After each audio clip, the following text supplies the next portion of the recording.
South India shopping mall RC Puram BHEL లో ప్రముఖ సినీ తార శ్రీలీల గారిచే డిసెంబర్ 6న గొప్ప ప్రారంభం. నమస్తే, నేను విజయ్.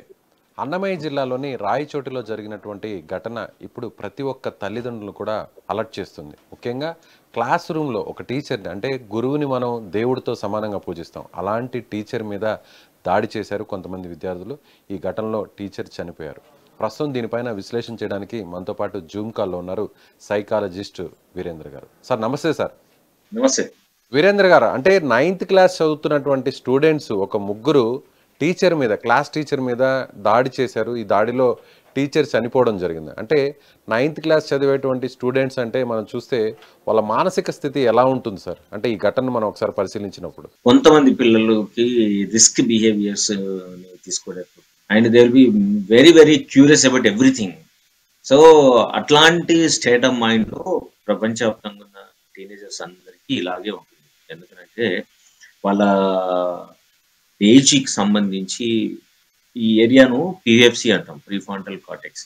అది కన్స్ట్రక్షన్ లో ఉంటుంది. అంటే ఒక మనిషి మెచ్యూర్డ్ గా ఏది అవసరం ఏది అనవసరం, ఉపయోగమా కాదా అని ఆలోచించి నిర్ణయం తీసుకునే ఏరియా PFC అంటాం. ఈ PFC 24 years వరకు కూడా అండర్ కన్స్ట్రక్షన్ లోనే ఉంటుంది. అందుకే టీనేజర్ ఏజ్ 24 ఏళ్ళ వరకు. అంటే ఏ ఏజ్ నుంచి సార్? సో అది పుట్టిన నుంచి 24 years వరకు ఈ ఏరియా అనేది అండర్ కన్స్ట్రక్షన్ లోనే ఉంటుంది. కాబట్టి మనుషులు మెచ్యూర్ అవుతారు, ఒక ఏమంటారు రేషనల్ థింకింగ్ వస్తుంది అని అన్ని కూడా 24 years తర్వాతనే సాధ్యమవుతుంది. కాబట్టి జీవితానికి సంబంధించి ఏ గొప్ప నిర్ణయం తీసుకోవాలనుకున్నా సరే 25 years తర్వాతనే ఒక మంచి నిర్ణయం తీసుకోగలిగే శక్తి ఆ మనిషికి వస్తుంది. ఇది మేజర్ గా ఆ ఏజ్ గ్రూప్ లో ఉండే స్టేట్ ఆఫ్ మైండ్. సో ఈ సంఘటనను మనము గమనిస్తే పిల్లలు ఎప్పుడైనా సరే ఒక ఆవేశానికి లోనైనప్పుడు, అది సిచ్యువేషన్ కావచ్చు, లేదు కంటిన్యూస్ గా ఒకే స్టూడెంట్ మీద మిగతా స్టూడెంట్స్ బుల్లింగ్ తరహాలో కనుక రెగ్యులర్ చేస్తూ ఉంటే పిల్లలు ఏమవుతారు? They have only 2 responses. మనం ఏమంటాం అంటే ఏ మనిషి అయినా క్రైసిస్ లో గురైనప్పుడు 2 రెస్పాన్స్ ఉంటాయని, ఫైట్ ఆర్ ఫ్లైట్ అంటాం. అంటే పోరాడు లేకుంటే పారిపో. సో అట్లాంటి స్టేజ్ లోపల నేను అనుకుంటాను అక్కడ ఉన్న పిల్లల మధ్య ఈ ఫైట్ అండ్ ఫ్లైట్ రెస్పాన్స్ లోపలనే విపరీతమైన ఆవేశంలోనే తనకు జరిగిన అవమానం కావచ్చు, లేదు ఇంకేదైనా కావచ్చు, పిల్లలిద్దరూ ఓరుకోరు కొట్టుకోవడం సంఘటన జరిగిందని అనిపిస్తున్నాను. అంటే ఈ సంఘటన మనం ఒకసారి పరిశీలిస్తే పక్క క్లాస్ రూమ్లో ఉన్న టీచరు అక్కడ పిల్లలు కొట్టుకుంటుంటే వెళ్ళి మందలించారు.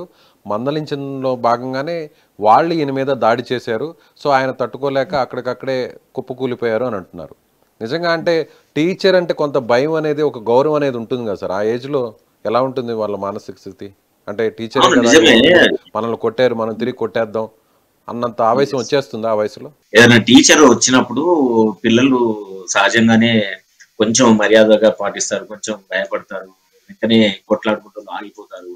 సో టీచర్ వచ్చినా సరే ఆగలేకుండా ఆ ఉన్న అగ్రెషన్ కాస్త అది వాళ్ళ మధ్యలో ఉన్నదాని కాస్త అది టీచర్ మీద ప్రొజెక్ట్ అయింది అని అంటే వాళ్ళిద్దరూ ఎంత ఫ్యూరీలో ఉన్నారో మనకు అర్థమవుతుంది. రెండోది, ఆ స్కూల్ కు సంబంధించి కూడా సిస్టమ్స్ రెగ్యులేషన్ సరిగా లేవని కూడా మనకు అర్థమవుతుంది.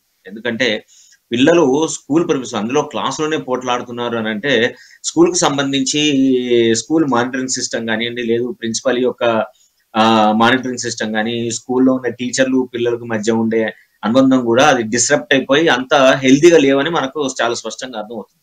లేకుంటే క్లాసులు జరుగుతున్న సమయం లోపల టీచర్ లేనంత మాత్రాన పిల్లలు ఓరుకోరు కొట్టుకుంటారు, అల్లరి చేస్తారు, సహజం, దట్ ఈస్ అగ్రీడ్.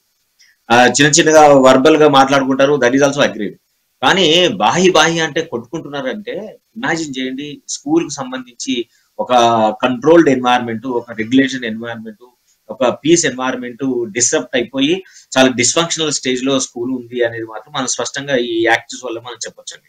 స్కూల్ యాజమాన్యం పొరపాటు కూడా, నిర్లక్ష్యం కూడా ఉందంటారు. తప్పకుండా కదా. నిర్లక్ష్యం కంటే ఎక్కువ అది ఏమి ఆ ఒక్కరోజు జరిగిన సంఘటనగా మనం తీసుకోకూడదు కదా. ఒక పిల్లలిద్దరు క్లాస్ రూమ్ లో అంత భయంకరంగా కొట్టుకుంటున్నారంటే వాట్ డస్ ఇట్ మీన్? వాళ్ళకు స్కూల్ ఇట్లా పోట్లాడుకుంటే ఏమవుతుందనే భయం లేదు, టీచర్ చూస్తే మనని ఏమంటారనే భయం లేదు, ప్రిన్సిపల్ వచ్చి మన స్కూల్ కి సంబంధించి మనని స్కూల్ తీసేస్తారా, లేకుంటే మనం ఇట్లా అన్రూలీ బిహేవ్ చేయకూడదు అనే ఆలోచన లేదు. ఇదే జరిగితే రేపు మన తల్లిదండ్రులు వస్తే మన తల్లిదండ్రులకు అవమానము, తల్లిదండ్రులకు కంప్లైంట్ చేయడం, ఇవన్నీ కూడా ఒక అన్హెల్ప్ఫుల్ ఎన్వైరన్మెంట్ క్రియేట్ అవుతుంది. అది మనకు ఉపయోగపడదు అనే ఒక థాట్ అనేది పిల్లలకు లేదు అని అంటే, ఈ కైండ్ ఆఫ్ బిహేవియర్ అంటే డిస్టర్బ్ కావడము, అల్లరి చేయడము, ఇవన్నీ చాలా సర్వసాధారణం. అక్కడ ఉన్న స్కూల్ అథారిటీస్ ఏవి కూడా పట్టించుకోవట్లేదు అనే దాన్ని మనం అర్థం చేసుకోవచ్చు. అంటే దిస్ వన్ పర్స్పెక్టివ్ అండి. 100% ఇదే ఎట్లా అని కాదు, కానీ this one way of thinking at that situation. ఒక కారణం అయ్యుండొచ్చు, ఇది కూడా ఒక కారణం అయ్యుండొచ్చు. యా. సో అదర్ సిచ్యువేషన్ ఏంటి విత్ రెస్పెక్ట్ టు పిల్లలే ఆలోచిద్దాం అనుకోండి. అంటే under what conditions children have become so furious, అంత ఆవేశాలకు లోను కావాల్సిన పరిస్థితులు ఏమొచ్చినాయో. ఒకవేళ స్కూలు, ప్రిన్సిపాల్, టీచర్లు అందరూ కూడా ఫుల్ ఆర్గనైజ్ ఉన్నప్పటికీ, లేదు ఎక్కువ స్ట్రిక్ట్ గా ఉన్నప్పుడు దాన్ని బ్రేక్ చేయాలి, ఇది భరించలేకపోతున్నాం అనే ఉద్దేశంతో కూడా అది రెస్పాండ్ అయ్యి వాళ్ళు అట్లా ఒకరికొకరు కొట్టుకునేందుకు ఛాన్సెస్ ఉన్నాయండి. లేవని మనం చెప్పలేము. This is second way of looking at the things.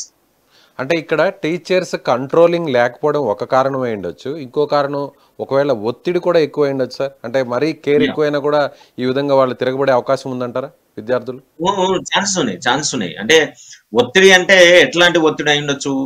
పిల్లల్ని అసలే మాట్లాడనీయకుండా, పిల్లలకు సంబంధించి ఏ చిన్న పొరపాటైనా సరే తీవ్రంగా దండించడం, లేదు పిల్లలకు సంబంధించి ఉన్న డిఫరెన్సెస్ ని టీచర్ దృష్టికి తీసుకొచ్చినప్పుడు టీచరు ఒక సైడే అయిపోయి బయాస్ అయిపోయి ఒకరిని ఎప్పుడు ప్రమోట్ చేయడం, లేదు ఒకరిని మిగతా వాళ్ళను చాలా అబ్యూజింగ్ గా చూడడం, వాళ్ళని పట్టించుకోకుండా చూడడం, వాళ్ళని తూలనాడడం, వాళ్ళని క్రిటిసైజ్ చేయడం, ప్రతిసారి టార్గెట్ చేయడం, ఇటు జరిగినప్పుడు కూడా ఇట్లాంటి జరిగేందుకు ఎక్కువ అవకాశం ఉంటుంది. This is third perspective over the particular situation. Sir, ఇలాంటి ఇన్సిడెంట్స్ మళ్ళీ రిపీట్ అయితే భవిష్యత్తు ఒక ప్రమాదకరంగా మారే అవకాశం ఉంది. కాబట్టి టీచర్స్ కావచ్చు, లేదంటే పేరెంట్స్ కావచ్చు, వారి చుట్టుపక్కల ఉండేటువంటి వారు ఎలా అలర్ట్గా ఉండాలి, ఇలాంటివి జరగకుండా ఉండాలంటే ఏం చేయాలి? ఒక సైకాలజిస్ట్గా మీరు ఏం చెప్తారు? అంటే మేము ఎప్పటి నుంచో స్కూల్ ఎడ్యుకేషన్ సంబంధించి ఒకటి పిల్లలందరికీ కూడా సైకోమెట్రిక్ అసెస్మెంట్ చేయించాలి. ఎవరికి సైకలాజికల్ ఇష్యూస్ ఉన్నాయి, ఎవరు స్ట్రెస్ లెవెల్లో గురవుతున్నారు, ఇట్లాంటి ఎక్స్ట్రీమ్ అగ్రెషన్ లోకి పోయే వాళ్ళకి ఒక సైకోపథాలజీ ఉంటుంది. వాళ్ళకి very very violent an this situation. ఇప్పుడు జరిగింది కూడా అదే.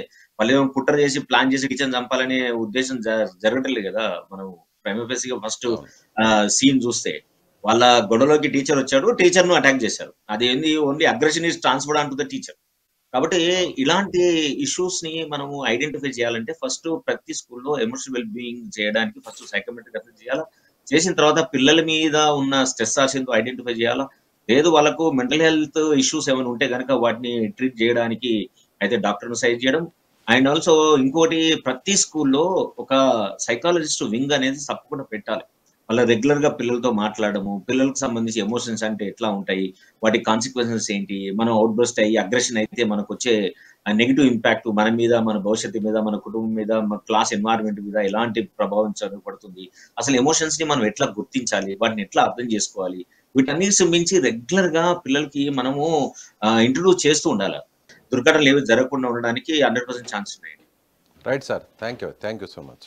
ఇది సైకాలజిస్ట్ వీరేంద్ర గారు చెప్తున్నట్టుగా ఖచ్చితంగా అంటే టీనేజ్ పిల్లల్లో ఇలాంటి మానసిక స్థితి రాకుండా ఉండాలంటే ఖచ్చితంగా స్కూల్స్లో సైకాలజీ వింగ్ అనేది ఒకటి ఏర్పాటు చేయాలి. ఖచ్చితంగా వారికి సంబంధించినటువంటి ఏదైనా సమస్యలు ఉన్నాయనేటువంటి విషయాన్ని కూడా తెలుసుకోవాలి.